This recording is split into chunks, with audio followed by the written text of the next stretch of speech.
Friday afternoon ஒரு 3 மணிக்கு மேலே பையனை தூங்க வச்சுட்டேன்.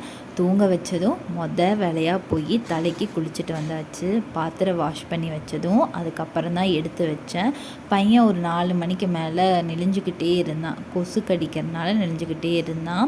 அவனையும் தொட்டியில் ஆட்டி விட்டு பாலையும் காய்ச்சி வச்சுட்டு வந்துட்டேன். தலை ரொம்ப ஈரமாக இருந்துச்சு. ஆல்ரெடி ஒரு தடவை தோட்டிட்டு தான் வேறு துண்டு போட்டு கட்டியிருந்தேன். அப்போ எகெயின் அந்த துண்டை கழட்டிட்டு சரி நம்ம ஃப்ரீயாக ஒரு கிளிப்பு மட்டும் குத்திப்போம் அப்படின்னு சொல்லிட்டு கிளிப்பு மட்டும் குத்தியாச்சு. மாடியில் துணி காய போட்டிருந்தேன். அதையும் எடுத்துகிட்டு வந்து போட்டு மடிச்சிருவோம் பையன் திரிக்கிறதுக்குள்ள அப்படின்னு சொல்லிட்டு துணியையும் எடுத்துகிட்டு வந்து போட்டாச்சு.